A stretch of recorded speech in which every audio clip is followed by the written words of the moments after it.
A day turned into a week before his resolve broke and he stopped sending terrorized interns to get his coffee. And it had been Belle who had managed to make him see what he was doing when, with the apple bran muffin she knew was going to him, she had included a scrap of paper with something scrawled over it. "You're being a coward." When he returned, he got a fleeting smile followed by a glare. "I was beginning to think I'd never see you here again." She was, of course, the first one to speak. She was, after all, the brave one. "I was thoroughly busy with work, dearie," he smiled, but he knew she saw how fake it was. "I do apologize." "No," she deadpanned, making a point of handing him his change in spite of his attempts to tip her. "You were freeing yourself." He felt the urge to push the issue, to ask from exactly what he was supposedly freeing himself. But his mouth didn't open, and the words died on his lips. By the afternoon, the distance had shortened, and they were back to tentatively restoring conversation. Since staying away was not an option, Gold would go for broke and give in to his addiction for that week he had left, and then he would content himself with the fact he had managed to become completely enticed with a woman who saw him as nothing more than a charming old man and had managed not to make a fool of himself till they had parted ways. He tried not to notice that she spent more time with him in the afternoons, sitting next to him, sometimes in complete silence, her arm brushing his. No use concocting some last-minute fantasy about her secretly wanting him the same way he ached for her. He needed his focus, needed to get through the week. Just a week of not pinning her against a wall or sprawling her over a table and burying himself in her till he could no longer fathom where he ended and she began. Then he'd figure out how to get through the rest of his life without her, but that weeks later. When Friday rolled around, her final day, it was met with dread and relief by Gold. Just one more day of keeping his feelings, thoughts, and hands to himself, and then he'd be free of the torture that was forever being near something he had no right to even yearn for. He ordered his coffee and accepted the 2 chocolate hazelnut tarts she added without any protest, noticing how late it was. He had been overseeing the rebuilding of his office, and it had taken longer than expected. He sat in his usual spot, observing that the cafe was quite empty, only a few patrons scattered here and there, and welcomed the quiet. He could barely contain himself, knowing how close he was to giving his self-restraint a much-needed break. He had to make it past the last hurdle, just drink his coffee, wait for her to take her break, wish her a very happy time at her new job, and part after a lingering handshake or maybe a short, brisk hug. Belle was, after all, a hugger. Then out the door and out of her life. Forever. The thought made him ill. He kept himself busy pretending to read the day's newspaper, but the words jumbled together and made no sense whatsoever. And all that time he waited and waited for her to take her break and sit close and drive him into a frenzy with a brush of her arm one last glorious time. And finally he realized he was waiting rather a long while. He glanced at his watch and was surprised to see it was almost 9. He glanced around, his eyes finding Belle with ease wiping a table near the entrance. As if she could feel his stare, she turned around, an apologetic smile on her lips. "Oh, the break. You were probably... I supposed you were waiting for me to take a break so we could properly say goodbye." She was blushing, her smile tinged with sadness. "But Brittany called sick late, and I was quite busy, and then Anthony had a family emergency, so I was instructed to close the store, and I'd figured I'd let you stay as long as you wanted." She probably kept talking, he wasn't really sure, since all of his attention was on the fact that there were no customers and no other baristas, and he was effectively alone and steps away from every dream he had ever had come true. "Well, if you wait for me to tidy up a bit behind the counter, I'll sit down for a minute, okay?" He nodded numbly and stood stock still as he watched her pack up the blender and toss out used milk cartons and the like. He saw her hands shake but couldn't really be sure.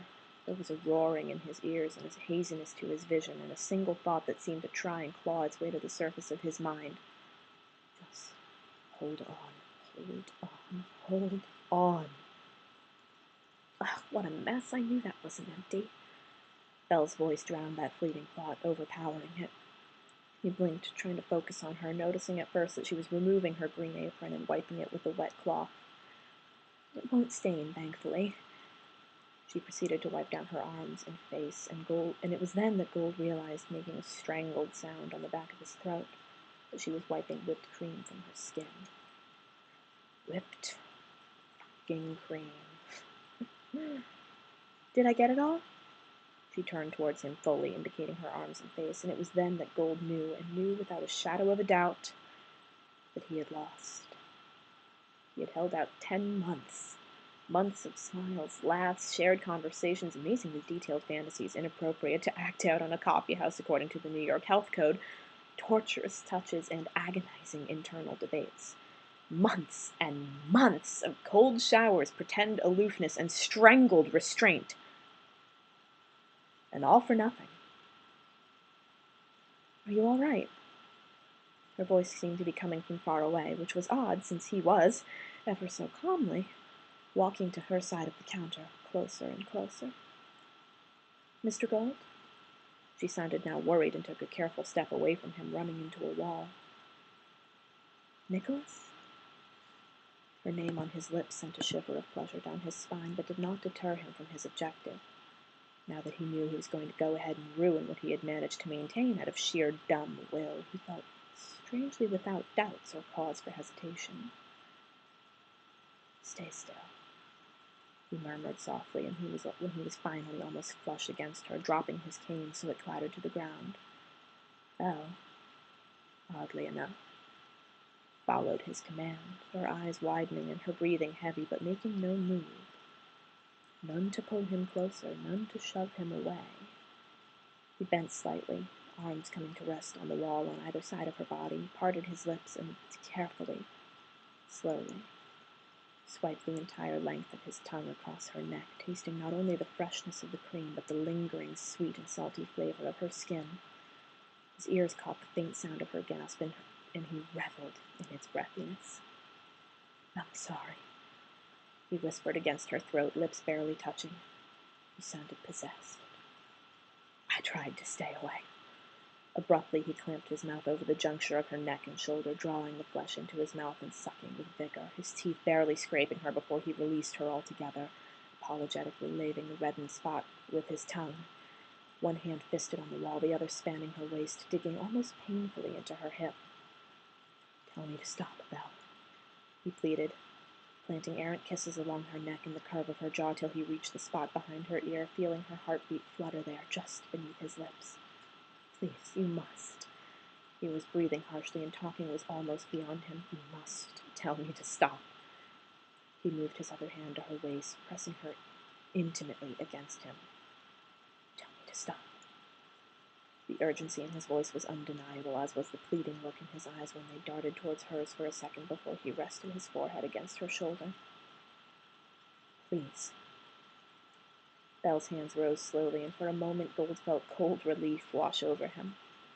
She was going to gently shove him away, remove his hands from her waist, and then take his head and cautiously lift it from her to move it to her other side, apparently, and press it to her, humming low in her throat, the message loud and clear.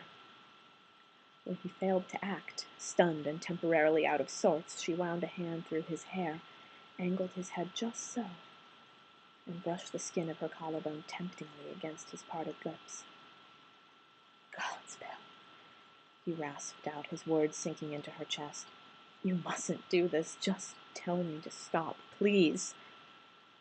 His words were quite at odds with his actions, for he began to trace her collarbone with his tongue, one of his hands grasping the neckline of her white polo shirt and yanking it open as far as it could go, tearing at the seams. His voice was soft and frightened, but his grip on her was strong and sure. She yanked on his hair, forcing him to relinquish his exploration of her clavicle and instead look into her eyes. She was flushed and heavy-lidded and seemed a bit lost, like him. I don't want you to stop. One of his hands, absently caressing her arm, brushed the side of her breast, and her breathing hitched. Ever.